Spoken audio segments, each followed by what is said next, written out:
Hello hi welcome to my channel. तो आज हम एक और मूवी का एक्सप्लेनेशन करने वाले हैं और आज की हमारी मूवी है अजय देवगन स्टारर मूवी मैदान। तो मूवी की शुरुआत में हम देखते हैं कि 1952 का समय होता है जहां पर एक फुटबॉल मैच को दिखाया जाता है जहां पर इंडिया के खिलाड़ी नंगे पैर खेल रहे थे और वो बुरी तरह हार जाते हैं 1-10 से और उनके कोच होते हैं सैयद अब्दुल रहीम और इस हार का जिम्मेदार भी उसे ही माना जाता है। कोलकाता फेडरेशन ऑफिस में सैयद अब्दुल रहीम को ज़्यादा पसंद नहीं किया जाता था और उसे इस हार का जिम्मेदार ठहराया गया और उसे कोच के पोस्ट से निकालने की बात भी कर रही थी। लेकिन सैयद अब्दुल रहीम कहते हैं कि अगर हार का जिम्मेदार मैं हूं तो नेक्स्ट बार अपने टीम को अच्छा से तैयार मैं करूंगा। वहाँ के कई लोग सैयद अब्दुल रहीम को बिल्कुल भी पसंद नहीं करते थे, जैसे कि फेडरेशन के कई सदस्य। इन सब पे ध्यान दिए बिना सैयद अब्दुल रहीम अपनी नेक्स्ट ओलंपिक के लिए टीम तैयार करता है और देश के कोनों कोनों से ऐसे खिलाड़ियों को लेके आता है जो एक फुटबॉल मैच के लिए बेहतरीन खिलाड़ी साबित होंगे और वो सबको बहुत अच्छे से ट्रेनिंग देता है, तैयार करता है पूरी ईमानदारी के साथ। हम रहीम की फैमिली को देखते हैं जहाँ पर उसकी बीबी, उसकी माँ और उसके 2 बच्चे होते हैं। यहाँ पर हमें पता चलता है कि जो उनका बेटा होता है वो भी फुटबॉलर बनना चाहता है, लेकिन उसकी पत्नी चाहती है कि वो एक इंजीनियर बने। कुछ ही दिनों बाद टीम ओलंपिक में जाने के लिए पूरी तैयार थी और रहीम एक पत्रकार से मिलते हैं। हमेशा ही इंडिया टीम के बारे में बहुत बुरी खबरें छापते थे। अब मैच के समय 1956 का समय दिखाया जाता है जहाँ पर इंडिया ऑस्ट्रेलिया के खिलाफ मैच खेलती है। ये मैच इंडिया बहुत अच्छे से खेलती है लेकिन फिर भी वो 4th स्थान पर आती है। लेकिन टीम इंडिया ने बहुत अच्छा प्रदर्शन किया था। फिर भी रहीम को कोच के तौर पर हटाने की बातें चलती रहती हैं। नेक्स्ट ओलंपिक के लिए रहीम अपनी पूरी टीम को तैयार करता है, बहुत मेहनत करवाता है, अच्छे से ट्रेनिंग देता है और नेक्स्ट ओलंपिक के लिए तैयार करता है, सभी पोजीशंस के लिए एकदम परफेक्ट बनाता है।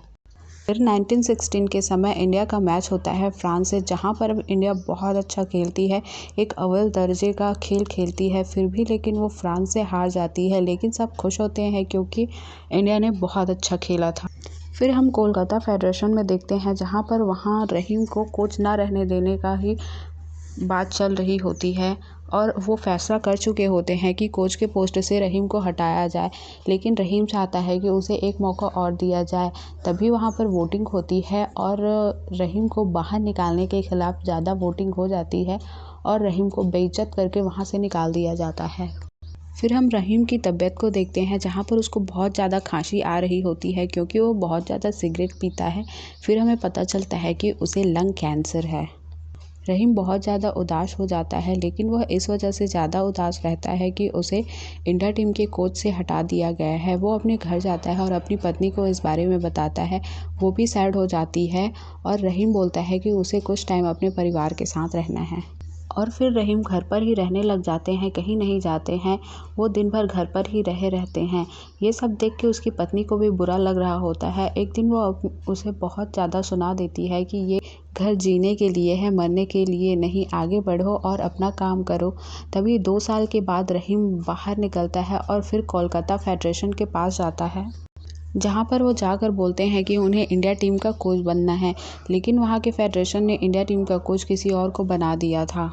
लेकिन वहाँ पर कुछ लोग होते हैं जो रहीम को अभी भी पसंद करते हैं क्योंकि पिछले 2 सालों में इंडिया ने 8 इंटरनेशनल मैच खेली थी जिसमें से वो 1 ही जीत पाए थे और वहाँ पर वोटिंग कराई जाती है कि रहीम को कोच रखा जाए या नहीं। तभी वोटिंग्स में रहीम जीत जाते हैं और उन्हें फिर से इंडिया टीम का कोच बना दिया जाता है और उसे ये भी कहा जाता है कि अगर इंडिया टीम नहीं जीत पाई तो क्या होगा। तो रहीम कहता है कि अगर टीम जीत नहीं पाई तो कभी भी किसी भी टीम को कोच नहीं करेगा। अब रहीम को लंग कैंसर था, लेकिन उसे अपनी टीम एकदम मजबूत तैयार करनी थी और खिलाड़ियों को पता चलता है कि रहीम कोच है तो वो भी खुश हो जाते हैं। फिर वो सब अपने काम में लग जाते हैं और टीम अच्छे से तैयार करने में लग जाते हैं।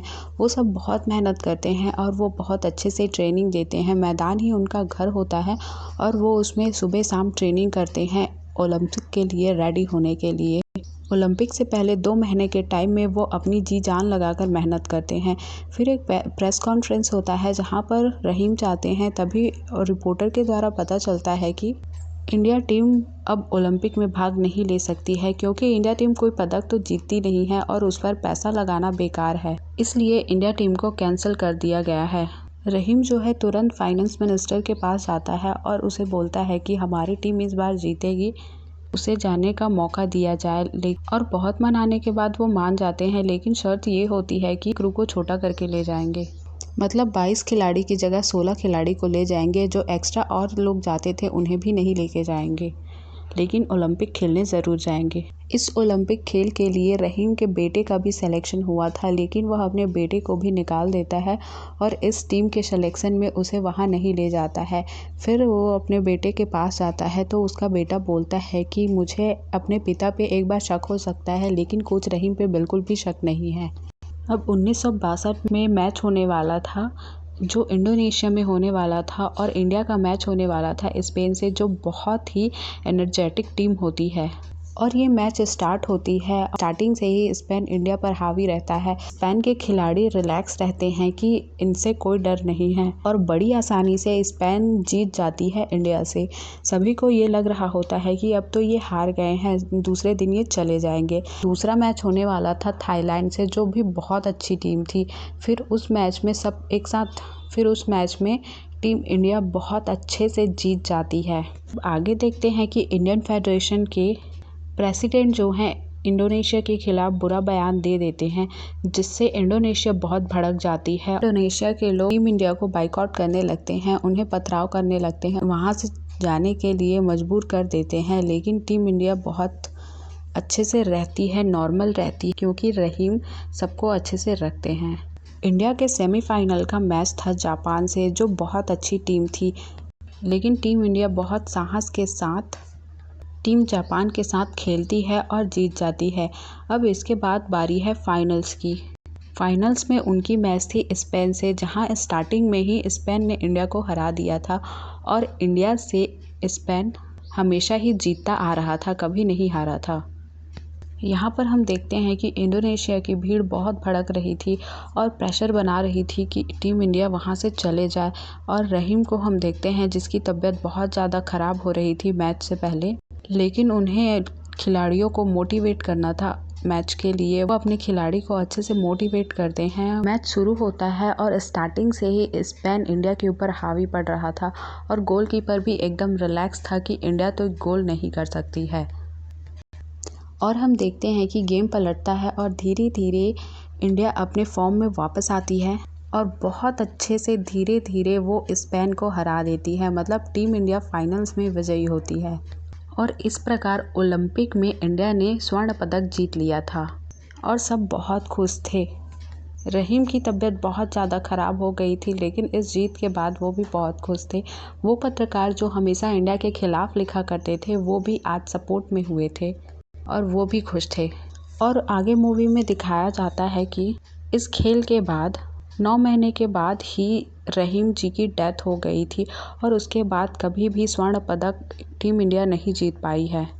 तो हमारी मूवी यहीं पर ख़त्म होती है। Thanks for watching. Don't forget like, comment, share and subscribe.